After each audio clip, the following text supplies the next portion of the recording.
Primeira carta de Pedro, capítulo 1.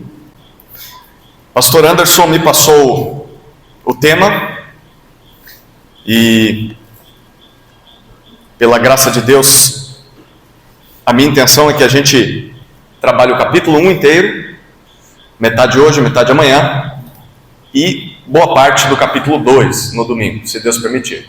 Hoje ficaremos nos versículos 1 a 12. Todos achamos?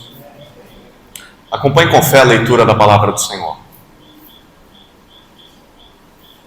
Pedro, apóstolo de Jesus Cristo, aos eleitos, que são forasteiros da diáspora, no Ponto, na Galácia, na Capadócia, na Ásia e na Bitínia, eleitos segundo a presciência de Deus Pai, em santificação do Espírito, para a obediência e a aspersão do sangue de Jesus Cristo. Que a graça e a paz lhes sejam multiplicadas. Bendito seja o Deus e Pai de nosso Senhor Jesus Cristo, que segundo a sua grande misericórdia nos regenerou para uma viva esperança, mediante a ressurreição de Jesus Cristo dentre os mortos, para uma herança que não pode ser destruída, que não fica manchada, que não murcha, e que está reservada nos céus para vocês, que são guardados pelo poder de Deus, mediante a fé, para a salvação preparada para ser revelada no último tempo. Nisso vocês exultam, embora no presente, por breve tempo, se necessário, sejam contristados por várias provações, para que, uma vez confirmado o valor da fé que vocês têm, muito mais preciosa do que o ouro perecível, mesmo apurado pelo fogo, resulte em louvor, glória e honra na revelação de Jesus Cristo. Mesmo sem tê-lo visto, vocês o amam, mesmo não o vendo agora, mas crendo nele, exultam com uma alegria indescritível e cheia de glória, obtendo o alvo dessa fé, a salvação da alma. Foi a respeito desta salvação que os profetas indagaram e investigaram. Eles profetizaram a respeito da graça destinada a vocês, investigando qual a ocasião ou quais as circunstâncias oportunas que eram indicadas pelo Espírito de Cristo, que neles estava, ao predizer os sofrimentos que Cristo teria de suportar e as glórias que viriam depois desses sofrimentos. A eles foi revelado que, não para si mesmos, mas para vocês, ministravam as coisas que agora foram anunciadas a vocês por aqueles que, pelo Espírito Santo enviado do céu, lhes pregaram o Evangelho. Coisas essas que anjos desejam contemplar. Amém, queridos? Oremos mais uma vez. Pai Santo, estamos diante de Tua Santa Palavra e carecemos da condução de Teu Santo Espírito para compreendê-la e para que as verdades nela apresentadas sejam alvo de nossa fé. Conduza-nos, Senhor, aos pés da pedra angular, Jesus Cristo, nosso Redentor. É a nossa oração no nome dEle. Amém. Como você reage ao sofrimento da vida cristã? Da vida cristã. Porque muitas vezes nós sofremos pelas coisas que todo ser humano sofre. Pelos erros dos outros, injustiças, maldades, pelos nossos próprios erros. Mas existe um tipo de sofrimento que é peculiar ao cristão. É o fato dele acreditar que Jesus é o Cristo, o Rei dos Reis, Senhor dos Senhores, o único mediador entre Deus e os homens, que veio a este mundo para redimir pecadores, os chamando ao arrependimento, à fé em sua morte, ressurreição, glorificação e retorno em glória no último dia. Esse tipo de fé produz um sofrimento particular. Um sofrimento causado pela estranheza das pessoas ao nosso redor, pela descrença dessas pessoas, por vezes dentro do nosso próprio lar, por vezes dentro do próprio casamento, com os filhos que talvez não creem, ou pais que não creem em Cristo, colegas de trabalho, vizinhos. Há um tipo de sofrimento peculiar à vida cristã. E se você é alguém que crê em Jesus, sabe do que estou falando. Todos nós já passamos algum tipo de sofrimento, simplesmente porque dobramos nossos joelhos e proclamamos: Jesus Cristo é o Senhor, sobre a minha vida, sobre a vida do meu lar, sobre a forma com que administro meus recursos, sobre a forma com que me comporto, sobre a forma com que falo com as pessoas. Ele é meu Senhor. Isso traz um tipo de sofrimento. Traz caras feias, rejeição, zombaria, oposição em muitos casos. E em lugares deste mundo, perseguição. No Brasil, dependendo do lugar, há algum tipo de perseguição, mesmo que velado. Mas há lugares nesse mundo em que isso aqui nunca poderia estar acontecendo. Com um microfone, caixa, com uma placa num prédio dizendo que aqui é uma igreja. Há lugares em que cristãos se reúnem clandestinamente, escondidos, tendo que cantar baixinho, tendo de orar baixinho, tendo de ouvir uma pregação curta e rápida, com medo de autoridades ou policiais que podem prendê-los. Esse é o tipo de sofrimento que o povo de Deus sempre passou na história. As provações chegam, e quando elas chegam, quando elas nos comprimem, nos apertam, quando o mundo nos rejeita, qual é a sua reação? Bom, muitos fraquejam na fé. Muitos retornam à velha vida que tinham, porque ela era mais tranquila. Muitos duvidam, questionam. Será que isso é verdade mesmo? Não parece. Às vezes não parece pelas reações das pessoas. Será que esse Deus que se revela a nós na Escritura e no Evangelho é um Deus de amor? Será que Ele realmente nos ama? Somos mesmo o seu povo? Porque por vezes parece que não. Parece que Ele virou as costas, não nos responde, não nos atende. Bom, quando a dor chega, é inevitável questionarmos. Se somos o povo de Deus, por que estamos sofrendo tanto? Por quê? Há um teólogo muito antigo que, em uma de suas orações a Deus, disse: Deus, se é assim que tratas os seus amigos, não é de surpreender que tenha tão poucos. É assim que o Senhor trata o seu povo? Eu não sei se você já perguntou isso para Deus, para si mesmo, para alguém, mas certamente eram as perguntas dos leitores de Pedro. Pedro está escrevendo essa carta para ensiná-los a lidar com o sofrimento pela causa de Cristo. O que é que nós precisamos ouvir quando esse tipo de questionamento surge em nossas mentes? Do que é que nós precisamos nos lembrar em momentos assim? Bom, Pedro escreve para responder isso. Você lembra quem é Pedro? Pedro é o Pedrão mesmo, aquele discípulo impulsivo que representa os demais, que acha que sabe todas as coisas, que tem a ousadia de repreender Jesus quando Jesus fala que precisa ir para a cruz.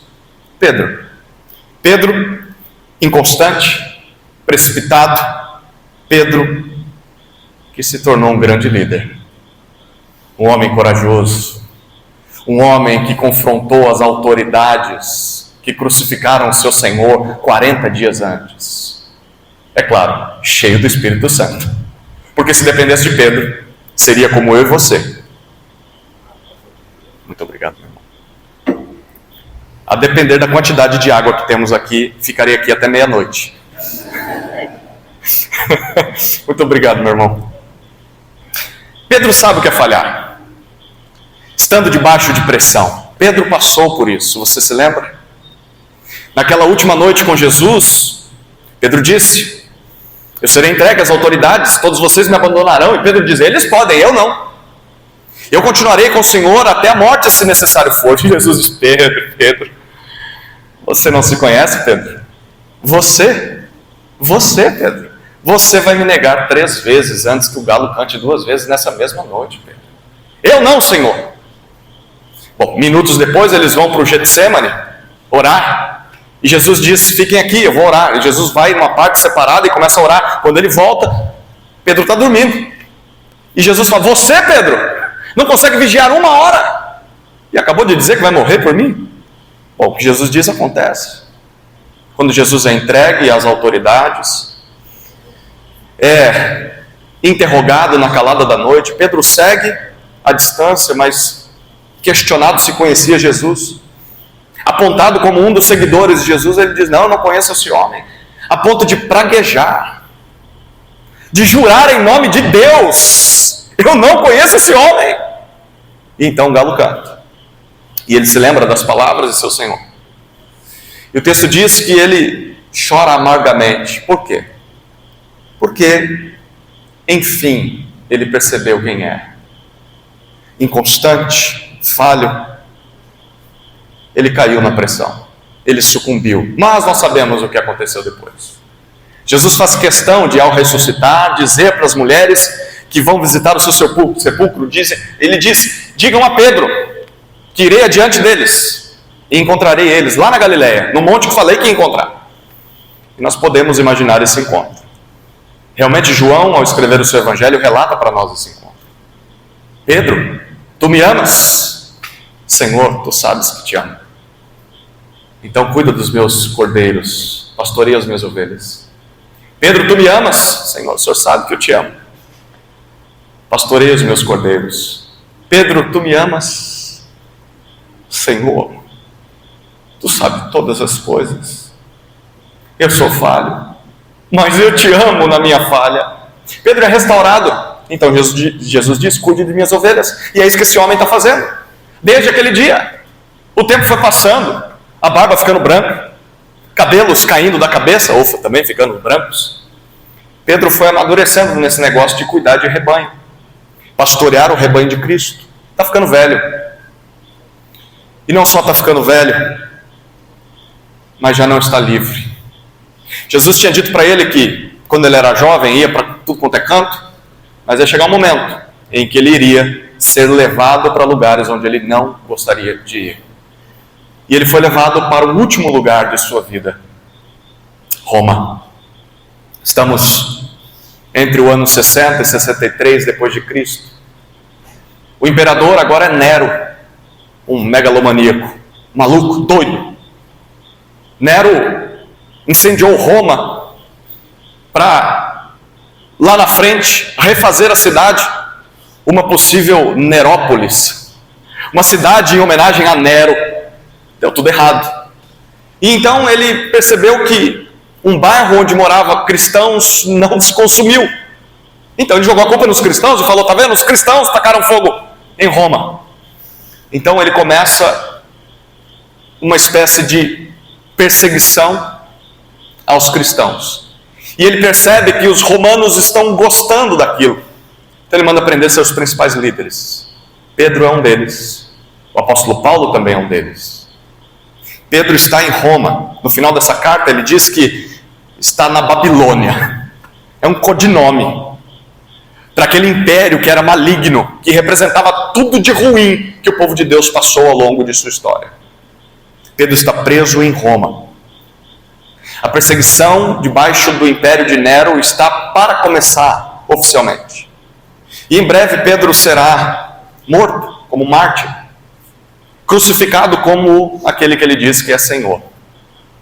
Mas Pedro diz: eu não sou digno de ser crucificado como meu Salvador. Então ele é crucificado de cabeça para baixo. Esse é Pedro. Está escrevendo essa carta momentos antes de tudo isso acontecer. Quem são os leitores? São cristãos da diáspora. Nós lemos isso no versículo 1. Diáspora era a palavra usada para se referir aos judeus que estavam e viviam fora da Judéia, ali onde tudo aconteceu nos evangelhos.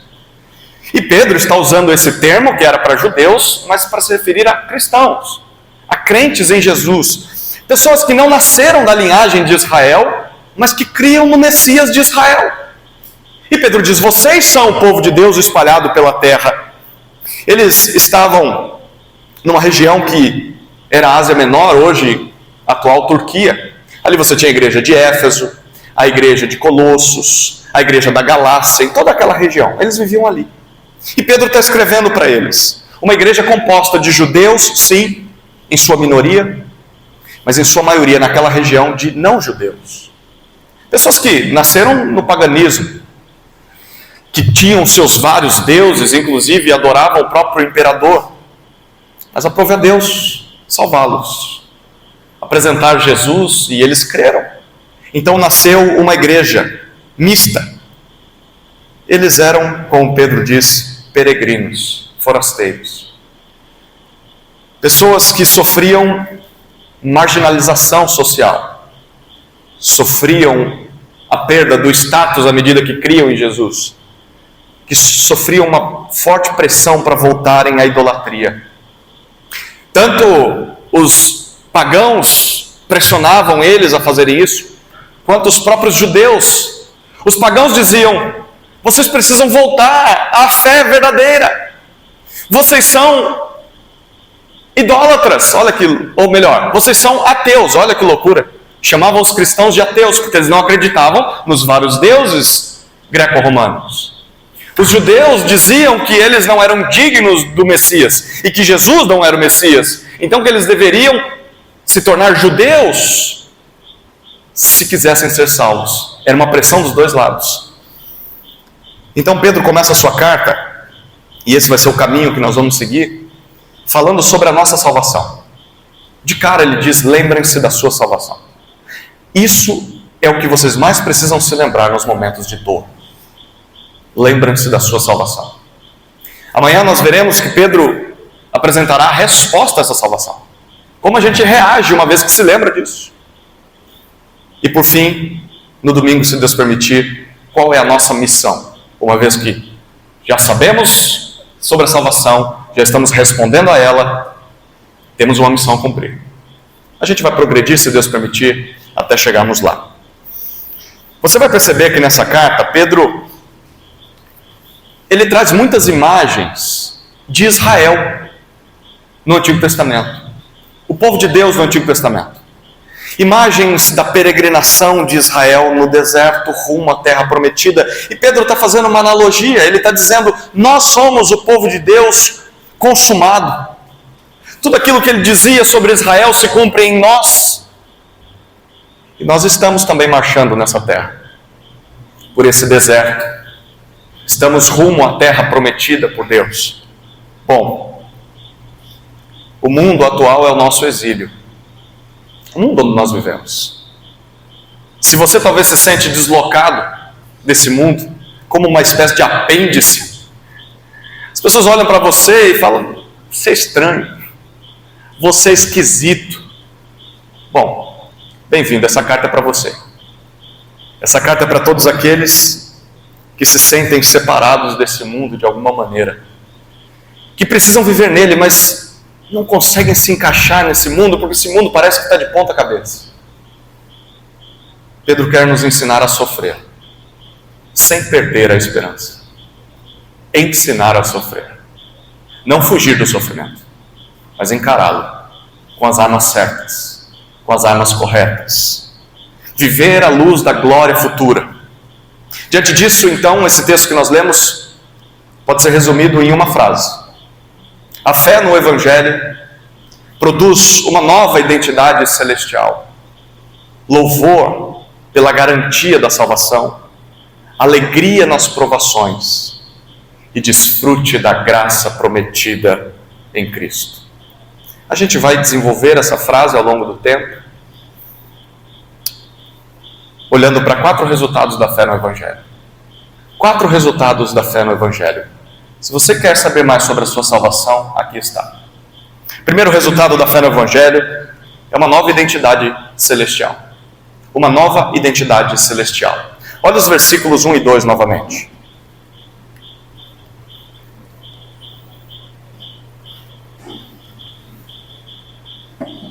Pedro, apóstolo de Jesus Cristo, aos eleitos, que são forasteiros da diáspora, no Ponto, na Galácia, na Capadócia, na Ásia e na Bitínia, eleitos segundo a presciência de Deus Pai, em santificação do Espírito, para a obediência e a aspersão do sangue de Jesus Cristo. Pedro se dirige aos eleitos, aqueles que são escolhidos, selecionados para um uso especial. No Antigo Testamento, essa expressão se referia ao povo de Israel. E Pedro está deixando muito claro, vocês são o povo de Deus. Os pagãos não reconhecem isso. Os judeus que não creem em Jesus também não reconhecem isso. Mas isso é o que vocês são. Vocês são o povo de Deus. Mas, apesar disso, vocês são forasteiros. Vocês são residentes temporários nesse mundo. A palavra que Pedro usa aqui traz a ideia de alguém que vivia num lugar, mas todo mundo sabia que ele não era dali. É como eu aqui no Piauí. As pessoas me veem por aí e falam, esse cara não é daqui. E quando conversam comigo percebem mesmo, né? A forma de falar, as expressões. Um forasteiro naquela época era alguém que vivia na terra, mas que não tinha direito civil de cidadania daquele lugar. As pessoas olhavam e falavam, tudo bem, ele pode morar aqui, pode comprar e vender, mas daqui ele não é. Esse era um forasteiro, e Pedro diz, vocês são forasteiros. Forasteiros aí nas igrejas da Ásia Menor. Queridos, por causa da nossa nova identidade no Evangelho, a nossa localização geográfica nesse mundo é temporária.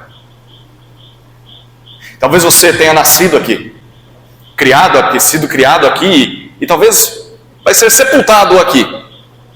Talvez tenha estado em tantos outros lugares, mas independentemente de onde vivemos nesse mundo, por causa do Evangelho, a nossa cidadania terrena é temporária. Aqui não é o destino. Nós somos de outra pátria. Nós somos de uma pátria celestial. Estamos caminhando. Estamos indo para esse verdadeiro lar. Nesse lar, todo sofrimento terá fim. E Pedro quer lembrar os seus leitores disso. Vocês são apenas forasteiros. Não é aqui o lar. A vida não foi criada para ser vivida dessa maneira. Há algo que atrapalha. E um dia esse algo não existirá mais. O pecado é que gera sofrimento. E no lar não há mais pecado. Se você não se encaixa aqui, é porque você pertence a outro lugar. Aqui, nessa terra, com os valores desse mundo, Pedro está dizendo, você é forasteiro. Mas a nossa localização em Cristo também é eterna. Não somos daqui. Nós somos de lá. Fomos escolhidos para lá. E ninguém pode nos roubar isso. Nada nesse mundo pode nos tirar a nossa cidadania celestial. A dor não pode tirar. O sofrimento não pode nos roubar. A morte não pode nos roubar de Cristo. E Pedro começa a sua carta dizendo isso, lembrem-se dessa verdade. Mas se você se sente confortável demais nesse mundo, se talvez você se sente em casa, não, se Jesus voltasse hoje, iria atrapalhar os meus planos. Volta daqui 2 anos, eu ainda tenho que me formar, eu tenho que me casar. Se você se sente muito à vontade nessa terra, é sinal de que alguma coisa está errada. Talvez você está amando demais esse mundo. Nosso coração muitas vezes engana e trai, e quer nos atrair para as coisas desse mundo. Bom, cuidado. esse não é um bom lugar para se estar. Porque pode ser que, se você ama tanto o mundo, talvez, você ainda seja do mundo. Talvez. Bom, no versículo 2, Pedro apresenta mais algumas informações sobre a nossa eleição. Ele diz que a eleição daqueles forasteiros era trinitária. Ele fala do Pai, fala do Espírito e fala do Filho. Primeira informação sobre a nossa eleição é a fonte dela. Ele diz no versículo 2, vocês foram eleitos segundo a presciência de Deus Pai. Olha, se fôssemos escolher como começar uma carta, dificilmente eu pensaria em começar desse jeito, mas Pedro quis assim. Presciência de Deus Pai. Presciência significa um conhecimento prévio, antecipado. Era uma palavra que deu origem a outra no português, o prognóstico. Para um judeu, e Pedro era um judeu, na linguagem semítica do antigo Oriente, do povo de Israel, quando Deus conhecia alguém previamente, sempre é, e você vai perceber isso na leitura dos profetas, sempre é um Deus que ama, que escolhe e que inclui pessoas na sua aliança, antes que essas pessoas o conheçam, o queiram, o amem. Bom, Deus Pai decidiu nos eleger. Pedro quer deixar isso muito claro. Antes mesmo de tudo existir, Ele te escolheu. Não porque você era bom, não, mas porque Ele é bom. Porque Ele decidiu te amar antes do tempo. Esse é o Deus que te ama. E que talvez você esteja questionando, será mesmo que Ele me ama? Lembre-se, Ele te conheceu antes mesmo de você conhecer a si mesmo. Ele te escolheu. Segundo, essa eleição tem um instrumento, a segunda informação,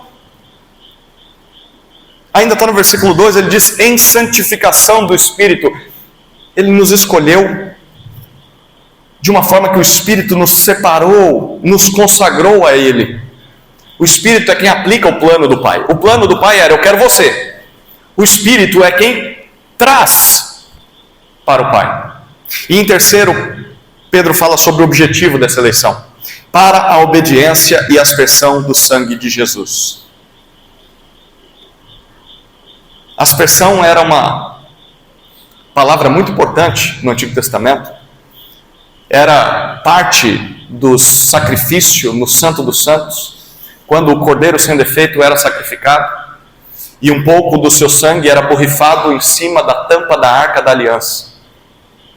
Aquilo representava que o cordeiro que morreu no meu lugar. Eu merecia morrer. Eu não poderia ter acesso a Deus, mas pela aspersão do sangue, agora eu posso. E Pedro está dizendo, nós fomos eleitos para esse objetivo. Cristo é o fim, o propósito da nossa eleição. Nele nós desfrutamos da nova aliança, pela cruz. A nossa salvação é uma obra do Deus Trino. Nós não podemos omitir isso. Há vertentes evangélicas hoje que dizem que a Bíblia fala de Pai, Filho e Espírito, mas que o Filho não é um com o Pai. O Filho foi criado em algum momento, o Espírito é uma espécie de força em que nós vamos atraindo dependendo do ritual que a gente faz. Não. Pedro deixa muito claro, fomos eleitos pelo Pai, pelo Espírito e pelo Filho. Não devemos nos envergonhar disso. Pai, Espírito e Filho merecem glória, merecem louvor pela nossa eleição. E aí Pedro, no final do versículo 2, deseja duas coisinhas para aquele povo. Como bom batista, graça e paz. Bom, parece que ele e Paulo gostavam dessas expressões. Que não são apenas palavras repetidas e não deveriam ser repetidas ao vento. Deveriam ser ditas com muita consciência do que elas significam. Graça é um favor que nós não merecemos, é um presente que você não merecia. Quando você diz que a graça de Deus venha sobre você, é que você receba aquilo que você não merece. Perdão, amor, misericórdia. Paz, para um judeu, sempre trazia à tona a palavra shalom no hebraico. Você já deve ter ouvido falar dessa palavra. O shalom não era apenas a ausência de guerras. O Shalom, para um judeu, era o ambiente em que Deus reina soberanamente, em que todos os inimigos, todos os males são derrotados, em que o povo de Deus se submete a Ele e olha para Ele, obedece a sua lei. Que essas duas coisas sejam multiplicadas a vocês: a graça de Deus e o Shalom de Deus. Lembrem-se disso, vocês já fazem parte do reino dele. Ele ama vocês. Essa é a nossa identidade. Somos eleitos pelo Deus Trino. Isso é uma certeza, é uma garantia de amor, de salvação. Mas somos forasteiros nesse mundo. Um dia iremos ao lar, mas até lá precisamos da graça e da paz para continuar. Que elas nos sejam multiplicadas. Somos o único povo que desfruta da graça e da paz. Por isso a gente gosta de repetir, né? Nenhum outro povo sabe o que é graça. Todos os falsos deuses desse mundo não são graciosos. Todo mundo busca paz, com guerras, travando batalhas. Esse Deus é o Deus que conquistou a paz, sem lutar contra o ser humano. Ele mesmo entrou na linha de batalha. Ele mesmo venceu os nossos inimigos em nosso lugar. Segundo resultado da fé no Evangelho é o louvor. Diante de tudo isso, Pedro irrompe em louvor. Louvor pela garantia da salvação. Olha os versículos 3 até 5.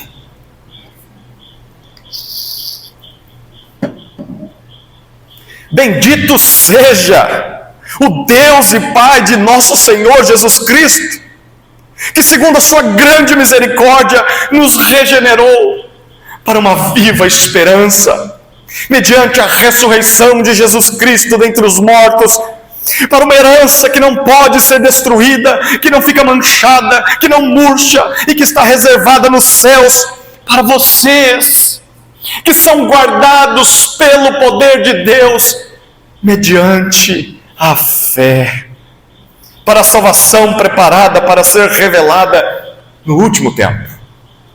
Bendito seja. Isso aqui é um louvor. Pedro começa a sua carta com um louvor, com um cântico, com uma oração de adoração. É digno de todo o nosso louvor, o Deus e Pai de nosso Senhor Jesus Cristo. Perceba, ele falou de Deus Pai já no versículo 2.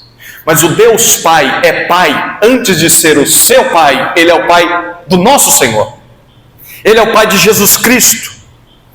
Por causa de sua obra na cruz, ele passou a ser o nosso Pai. Nós fomos adotados nessa família. Nós não éramos filhos, mas por causa de Cristo somos. Lembrem-se disso. Louvado seja o Deus e Pai de nosso Senhor Jesus Cristo. É nosso Pai também por causa da cruz. Por que ele deve ser louvado? Porque ele nos regenerou. Pedro utiliza a linguagem do novo nascimento, aquela que nós lemos em João 3, quando Jesus está falando com Nicodemos. Importa para ver e entrar no reino que você nasça de novo. João, ou melhor, Nicodemos não entende nada do que Jesus está falando. Ele diz: como é que eu vou nascer de novo? Eu sou um homem já grande. Jesus diz: não tem nada a ver com voltar para a barriga da mãe. É nascer do Espírito. É um nascimento espiritual. E Pedro está dizendo: isso aconteceu com vocês. Deus Pai nos regenerou, nos fez nascer de novo. Como? Quando isso aconteceu? O que é? O que significa esse novo nascimento? Bom, ele diz, ainda no versículo 3, segundo a sua grande ou muita misericórdia. Deus teve boa vontade. Misericórdia significa uma boa vontade a um miserável. Alguém que não merece nada. Alguém que na verdade merece é castigo. Em outras palavras, Pedro está dizendo: Deus regenerou vocês quando vocês eram indignos, inimigos, não mereciam nada de bom. Segundo, ele diz, para uma viva esperança. Aqui está o propósito dessa regeneração. Para que vocês tenham uma certeza garantida. Essa esperança é viva. Isso traz a ideia de que é uma esperança que tem fôlego. Não está abafada, morta. Não é uma coisa, uma mensagem do passado que pastores vão repetindo para tentar trazer vida àquilo. Não, ela já é viva. Ela permanece porque ela é viva. Ao longo dos séculos, quantos não foram os imperadores? Os povos que tentaram silenciar os cristãos, e eles não silenciam. Por quê? Porque a esperança deles é viva. é ativa, ela tem fôlego em si mesma, ela permanece. Fomos chamados, regenerados para essa esperança. E ele fala sobre o meio com que isso aconteceu, mediante a ressurreição de Jesus. A ressurreição de Jesus dentre os mortos marcou a nossa regeneração. O que Pedro está dizendo?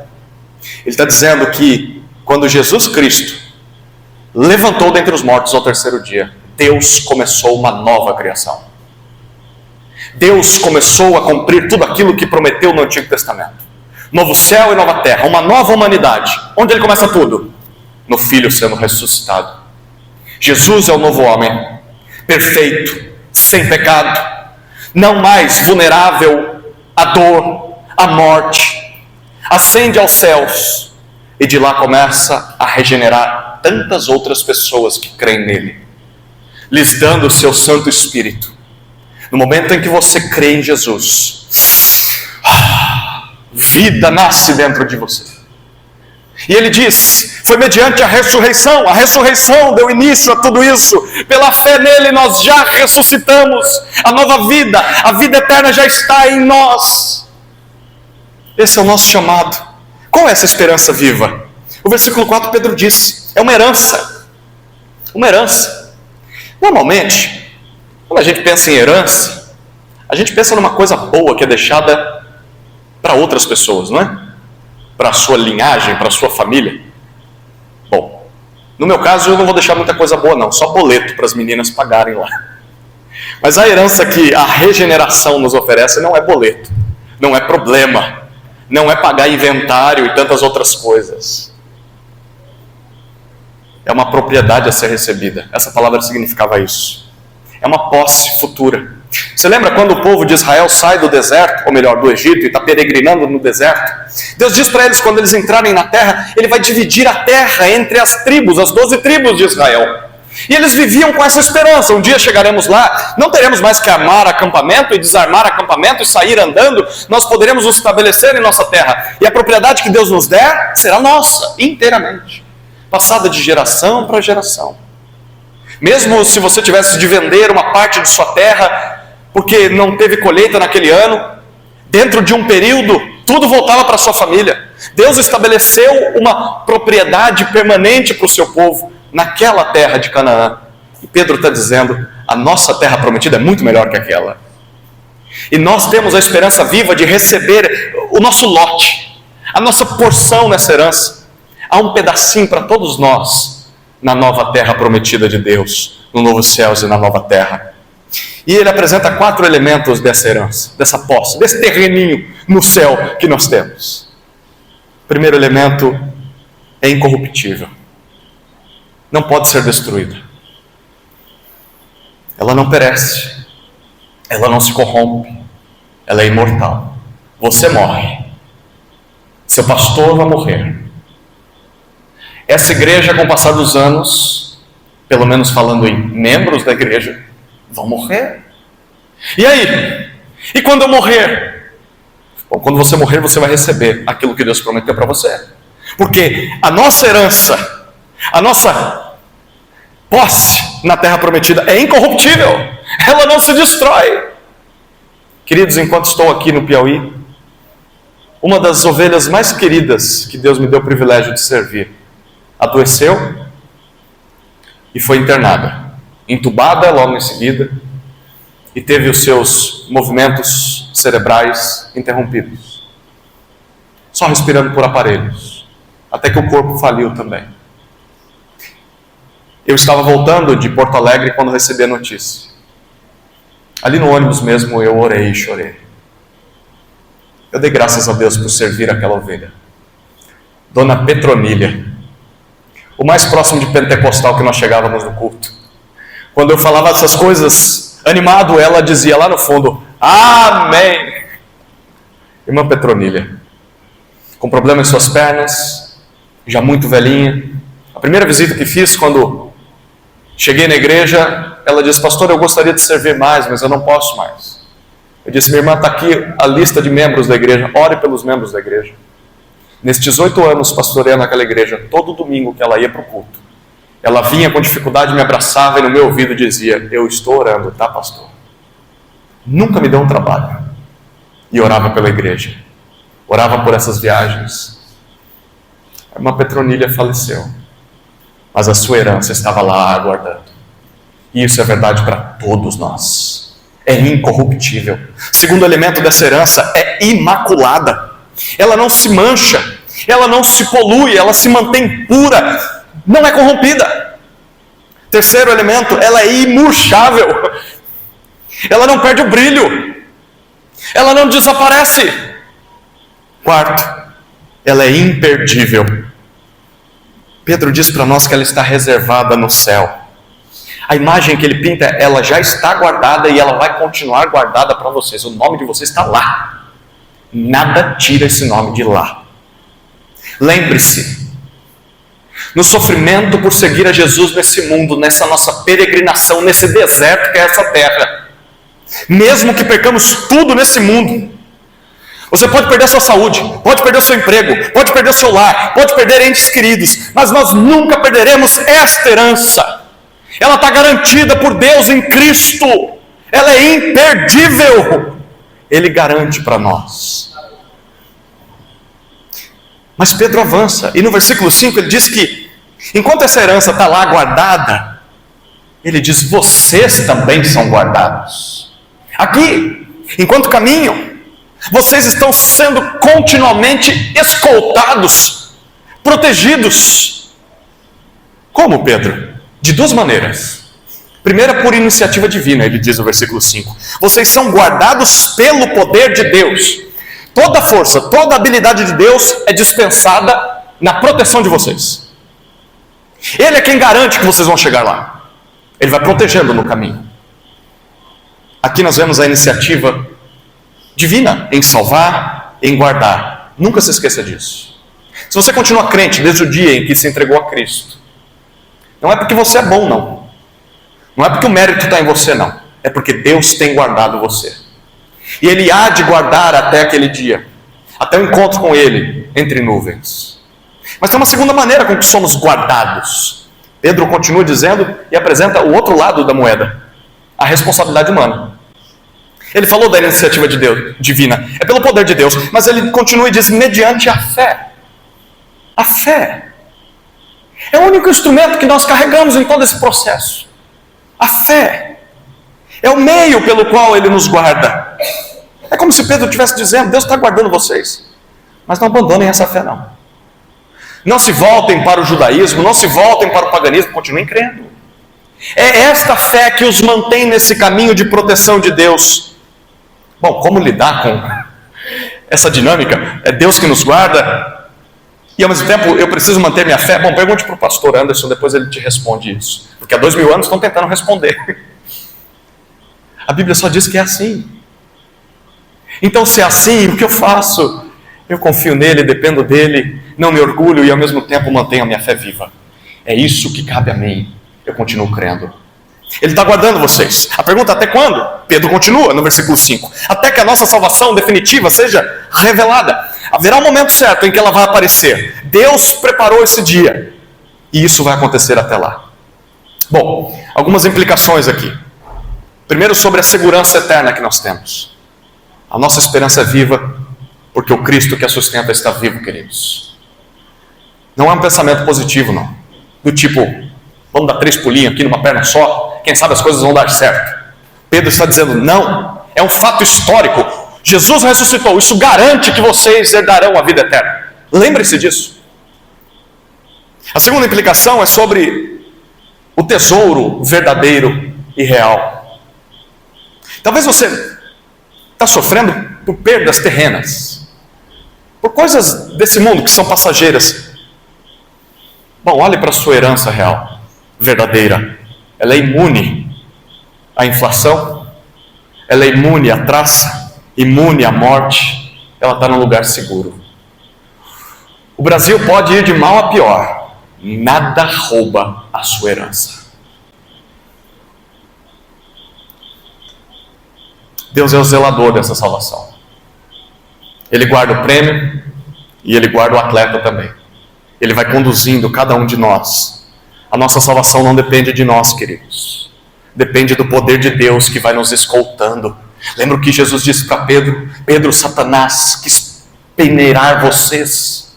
Você, na verdade, como trigo. Mas eu intercedi por você. Para que depois da sua restauração você encoraje os seus irmãos. Pedro sabe muito bem disso. Se dependesse de mim, eu estava perdido e os discípulos também. Mas Ele está me guardando, Ele está me escoltando. O que tudo isso deveria produzir em nós, queridos? Deveria produzir o que produziu em Pedro: louvor. Bendito seja! No sofrimento por Cristo, lembre-se daquilo que te aguarda. Lembre-se daquele que te guarda. E louve ao Pai por isso. Louve pela regeneração, pela herança, pela perseverança. Chegamos ao terceiro resultado da fé no Evangelho. É a alegria. Alegria nas provações. Olha os versículos 6 a 9.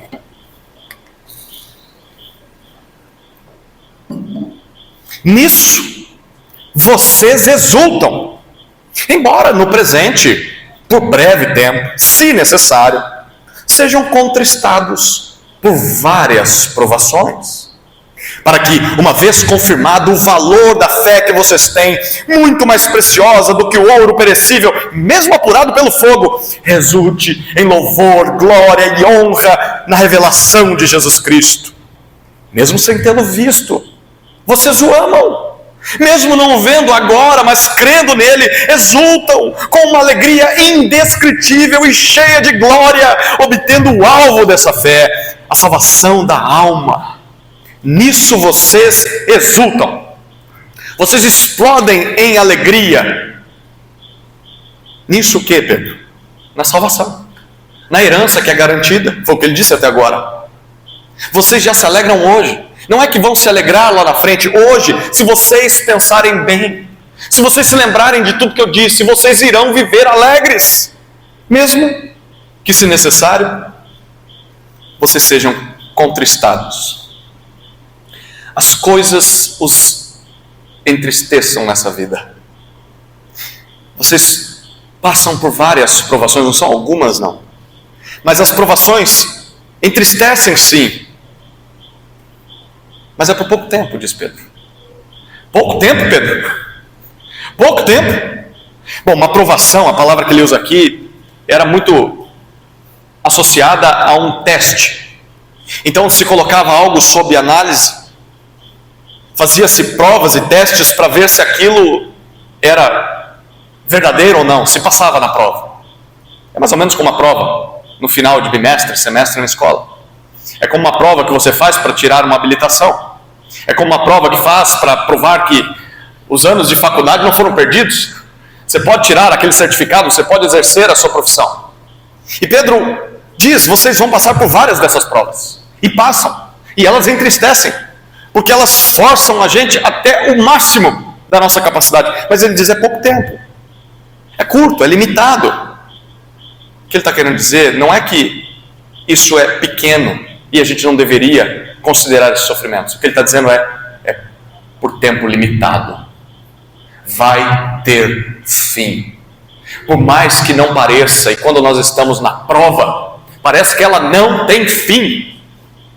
Cada minuto se torna uma hora. Cada dia se torna um mês. Cada mês se torna um ano. Nós vamos definhando, nós vamos sofrendo. E Pedro diz, é pouco tempo, uma hora vai ter fim. Ele apresenta o objetivo dessas provações no versículo 6, ou 7. Ele diz, essas provações servem para confirmar a fé de vocês. Então aquilo que está sob análise, teste, é a confiança que vocês têm em Jesus. Essas provações provam a autenticidade da fé de vocês. E o objetivo é para que a fé passe na prova. Quando vocês são bem-sucedidos, ele continua no texto. Essa fé se prova muito mais preciosa do que o ouro desse mundo. O ouro desse mundo é perecível, ele se destrói com o tempo. A imagem que Pedro apresenta aqui é a imagem de um cadinho. Já ouviu essa palavra? Um cadinho é uma vasilha de ferro bem grosso, que serve para você submeter elementos a altas temperaturas. E Pedro está dizendo, as provações são como esse cadinho, em que vocês são derramados dentro dele, a fé de vocês é derramada dentro dele e colocados no fogo, e ali sob altas temperaturas, vocês são colocados em xeque para ver se a fé de vocês permanece. Isso era usado para purificar o ouro, para tirar impurezas do ouro, para tirar pedras do ouro. À medida que o ouro ia derretendo, as pedras iam aparecendo, as impurezas iam evaporando, só ficava o ouro puro. E Pedro está dizendo, assim são as provações da vida de vocês. Vocês são colocados no cadinho de Deus, debaixo de alta temperatura, mas não é para destruir vocês, é para purificar a fé de vocês, é para mostrar para vocês mesmos que essa fé é verdadeira, que mesmo nas provações, mesmo nos sofrimentos, vocês fazem parte de outra pátria, da pátria celestial. Vocês passaram por tantas coisas e continuam crentes. Essa fé só pode ser uma fé gerada por Deus. Olhem para as provações com essa perspectiva e então vocês vão se alegrar. Por tantas nós passamos e continuamos crentes. Se alegrem nisso. Se alegrem por continuarem crentes. Deus usou todas as provações para purificar a fé de vocês. Quem nunca, na hora da dor, aprendeu a orar mais? Quem nunca, na hora da dor, aprendeu a ler a Bíblia mais? A procurar alguém para dizer, eu tenho dúvida, me explique. Eu não estou falando só por mim, não. Pedro está deixando muito claro. Todos nós, na hora da provação é que a nossa fé é colocada em xeque. E se nós sobrevivemos, nós saímos mais fortes dessa batalha. E que venham outras. E venham outras diferentes. Mas quando a gente entende essa dinâmica, a gente diz, Senhor, pode mandar. Não é gostoso não, mas o resultado é saboroso. O resultado significa que eu realmente sou crente. Todo esse processo está acontecendo na minha vida. E eu tenho a garantia da herança futura. Sofrimento é o laboratório de Deus, queridos. Deus não nos coloca no fogo para nos destruir, mas para separar a escória da nossa fé. Tirar as impurezas, nos separar desse mundo, nos tirar as raízes dessa terra. Esqueça isso, isso é passageiro. É lá, para lá que você deveria olhar. Um dia tudo isso resultará em louvor. Pedro diz, em glória, quando Jesus voltar. Nesse dia, quando virmos a Jesus e sermos surpreendidos de estarmos lá, realmente era verdade. Estamos aqui, a nossa igreja unida com toda a igreja de Deus ao longo das eras. Nesse dia, isso será a confirmação de que nós éramos crentes de verdade, de que tudo isso era verdade, e nós louvaremos o nosso Senhor nesse dia. Então Pedro, no versículo 8, fala sobre esse Jesus Cristo. Ele diz, mesmo sem tê-lo visto, vocês o amam. A expressão é, vocês o amam ativamente, diariamente, todos os dias vocês o amam, mas vocês também creem nele. É isso que gerou amor, a fé nele. Isso aqui é um eco de João, capítulo 20. Você lembra quem foi que duvidou? O Tomé. Dessa vez Pedro está livre, né? Está isento. É o Tomé que duvidou. Não, nós vimos Jesus, ele apareceu aqui com as chagas, as feridas nas mãos e nos pés. Aí Tomé fala, se eu não vir, eu não acreditarei. E Jesus aparece. E Jesus diz, encosta aqui, ó miserável. Não fala isso, né? Mas a gente falaria, certamente. Encosta aqui, Tomé. E aí Jesus diz para Tomé, seja crente e não incrédulo. Aí Tomé encosta e fala, oh Senhor, meu Deus. Aí Jesus diz, você crê porque me viu? Bem-aventurados os que não viram e creram. E Pedro está lembrando desse dia, Pedro estava lá. E Pedro está dizendo para aqueles crentes que nunca viram Jesus. É o ano 60, Jesus foi crucificado na década de 30. Estamos na segunda geração, talvez entrando numa terceira geração de crentes.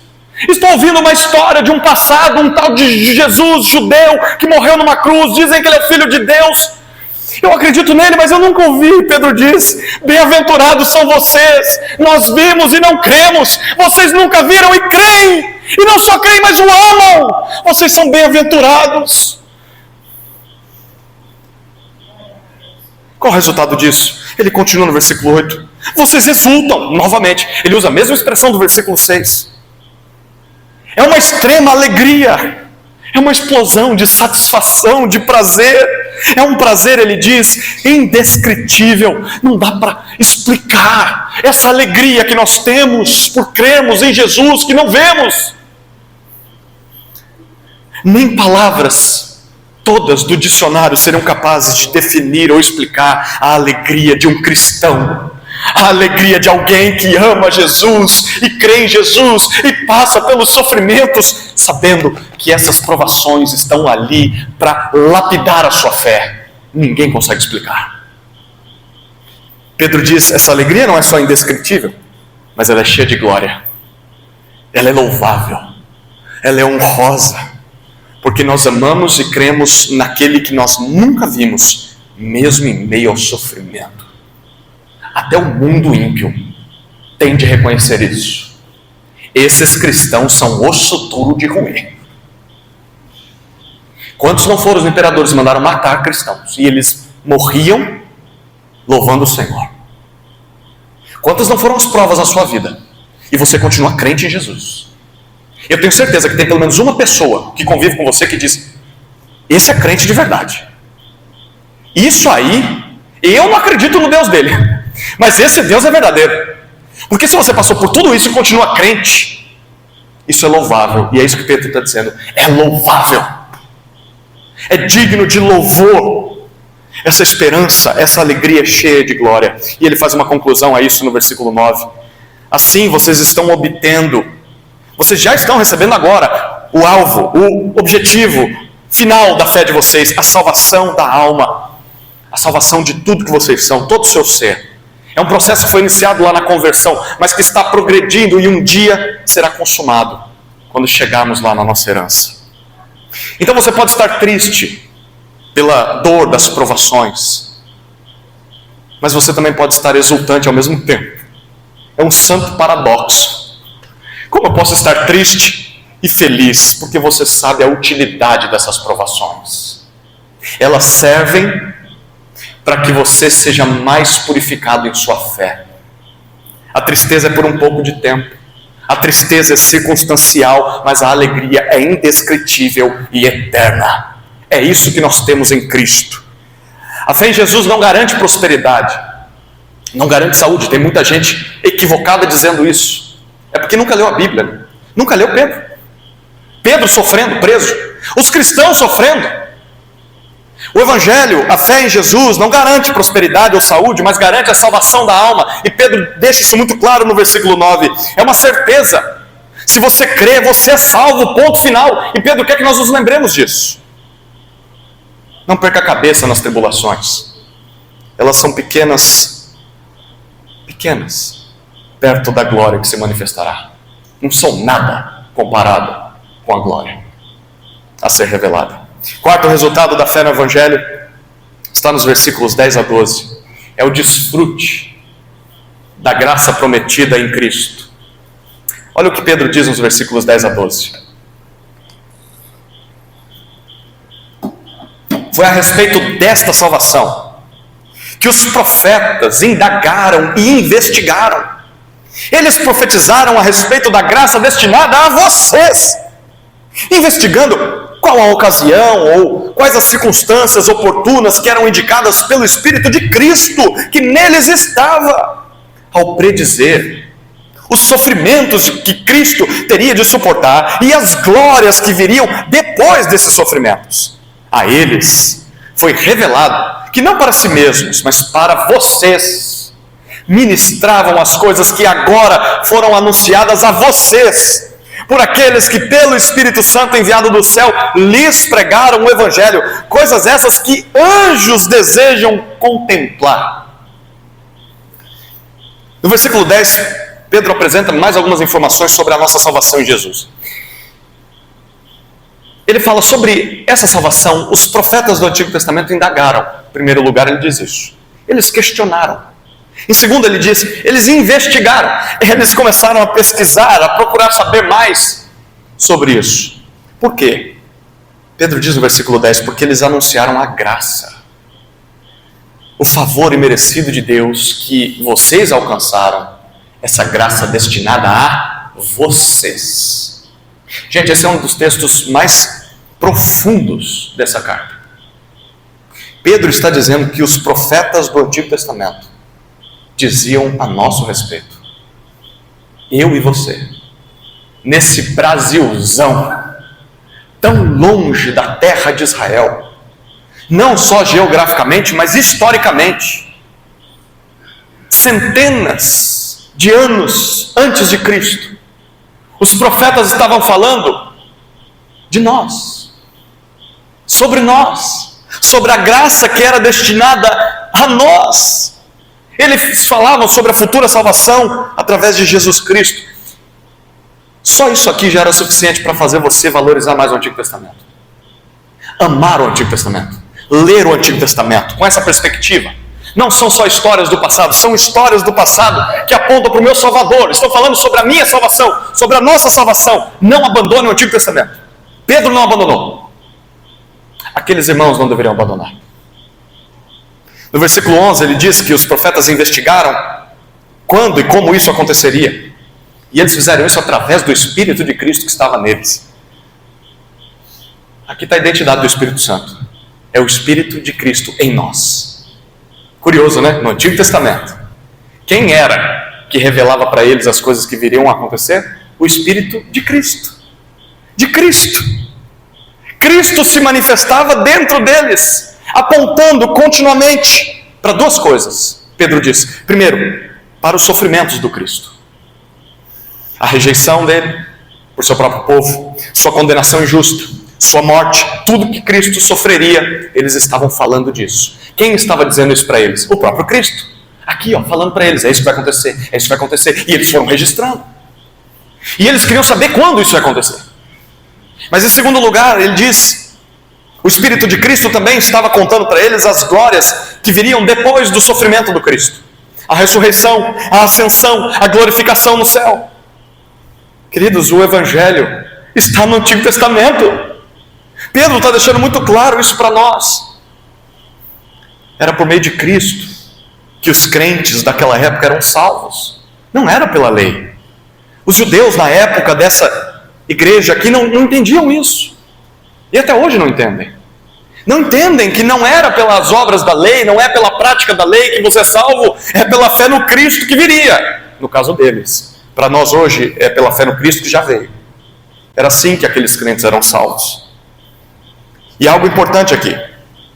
Pedro disse que a mensagem do Evangelho consiste no Cristo primeiro sofrer. Ele sofreria. E depois ele diz, então, depois do sofrimento, ele desfrutaria da glória. Então a morte, o sofrimento de Cristo e depois a sua ressurreição e glorificação acabam se tornando um modelo da nossa vida nesse mundo. Por que é que nós gostaríamos de primeiro ter a glória, sem primeiro passar pelo sofrimento?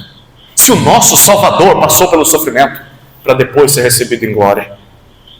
Paulo diz isso em Romanos 6,8. Se já morremos com Cristo, cremos que também com Ele viveremos. Então aguente os sofrimentos, aguente mais um pouquinho. Talvez você diz, Senhor, não dá mais, aguenta só mais um dia. Talvez Deus tenha te atraído aqui hoje para você ouvir isso. Aguente só mais hoje. E amanhã Ele vai dizer de novo, aguente só mais hoje, aguente só mais um pouquinho, porque em breve virá a glória. Não se esqueça disso. Aconteceu com Cristo, vai acontecer com vocês. Aguente mais um pouquinho. No versículo 12, Pedro diz, a eles, aqueles profetas, Deus revelou, e a palavra que ele usa aqui é magnífica. É a palavra grega apocalipto. De onde vem? Apocalipse. A eles Deus descortinou, Deus tornou algo que era real, mas invisível aos olhos deles, Deus tornou visível. Deus mostrou para eles coisas que eles não conseguiam ver. Mostrou que eles ministravam, não para si mesmos.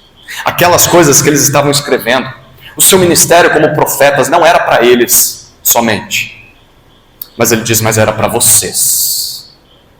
Vocês forasteiros que vivem na Ásia Menor, vocês brasileiros que vivem no Piauí, vocês que vivem em qualquer canto dessa terra, mas que creem em Jesus, os profetas estavam falando e servindo vocês. Que revelação é essa? Pedro diz: o Evangelho, as boas notícias de um novo rei, o Rei de Deus. O Evangelho que foi pregado a vocês, através das pessoas cheias do Espírito, os apóstolos. Pedro está dizendo, desde o princípio, queridos, Deus pensou em nós. Pensou em unir judeus e gentios em um só povo, na nova aliança. Então o fato de pessoas como eu e você cremos em Jesus não foi acidente na história. Não foi invenção de Jesus ou de Paulo. Dizem que o cristianismo é invenção de Paulo. Não foi invenção de Pedro. Sempre foi o plano de Deus. Está nos profetas. É só ler com essa perspectiva e você descobrirá. Então não se sinta culpado de crer em Jesus e de talvez estar no caminho errado. Não, é exatamente isso. Você não é um intruso na fé. Deus falou sobre você. Deus disse que você creria. Enviou o Salvador por você. Descanse nessa certeza. Lembre-se do valor que você tem diante de Deus à luz da cruz. O curioso é que Deus usou exatamente Pedro para presenciar essa expansão. Se você ler em Atos capítulos 10 e 11, Jesus escolheu Pedro para alcançar um centurião romano. Primeiro assim, oficialmente, gentil que crê em Jesus e recebe o Espírito Santo. Eu recomendo, se você tiver um tempinho entre hoje e a mensagem de amanhã, ler Atos capítulos 10 e 11, e você vai ver como Pedro ficou desconcertado com aquilo. Ele não estava bem com aquilo, mas Jesus foi quebrando o coração dele. E Pedro agora está testemunhando, ele está dizendo: eu sei do que eu estou falando, gente. Os profetas estavam falando de vocês, falou do centurião romano e falou de todos os outros gentios que creriam. E aí ele termina o versículo 2 apresentando uma informação. Não sabemos se eles sabiam, mas ele deixa muito claro. Estas coisas foram reveladas por Cristo aos profetas. As coisas relacionadas ao Evangelho são informações que foram escritas para vocês, mas são informações que até os anjos anelam, anseiam, desejam contemplar. A imagem que Pedro pinta aqui é que os anjos no céu esticam o pescoço, o máximo que eles podem, para ver a maravilha da glória, da redenção que há no Evangelho. Os anjos querem conhecer, os anjos querem vasculhar, eles querem descobrir sobre a glória da graça de Deus em Cristo. E Pedro está dizendo: e vocês são alvo dessa graça. Os anjos gostariam de conhecer o que vocês conhecem. Lembrem-se disso. Lembrem-se do privilégio que vocês têm. Nem Moisés, nem Davi tiveram em detalhes a obra da redenção, e vocês têm. Você vive já no tempo do cumprimento de todas as coisas prometidas na Escritura. Os anjos se inclinam para tentar admirar a graça de Deus, e vocês são alvo dessa graça. Tenha consciência da sua dignidade em Cristo. Você é alvo de um plano que maravilha até mesmo os anjos do céu. É assim que você vai lidar com o sofrimento por causa de Cristo nessa vida. São essas coisas que você tem que trazer à mente diante das provações. A fé no Evangelho produz uma nova identidade celestial, produz louvor pela garantia da salvação, produz alegria nas provações e produz o desfrute da graça prometida em Cristo. Não fomos esquecidos por Deus no sofrimento, queridos. Somos eleitos do Pai, somos habitados pelo Espírito, purificados pelo Filho. A nossa herança não pode ser tocada pelo fogo. O calor, a pressão desse mundo não são capazes de nos roubá-la. Ela está guardada por Deus. Então as nossas provações não são sinal de abandono de Deus. São sinal do método de Deus para nos dar uma fé mais aprovada, uma fé mais pura, mais preciosa. Então exulte, dê glórias a Deus. Louve a Deus não por causa da dor, mas louve pelos efeitos da vitória diante dessas provações em nossas vidas. Você terá uma fé mais confirmada, uma fé mais fortalecida. E lembre-se de que o exílio é curto, mas a herança é eterna. Que o mundo veja em nós não apenas pessoas que sofrem, mas pessoas que possuem uma esperança viva que a dor não pode apagar. Amém, queridos? Oremos. Senhor, nós te louvamos pela tua santa palavra, que nos revela o teu santo evangelho, Senhor. Graças te damos por termos sido alcançados por teu Filho, sem merecermos. Que as verdades que o Senhor revelou a nós estejam em nossa mente e em nossos corações, quando as provações vierem. Não permita, Senhor, que nos afastemos da fé, até chegarmos naquele dia, no encontro vitorioso e glorioso contigo. É a nossa oração no nome de Jesus. Amém.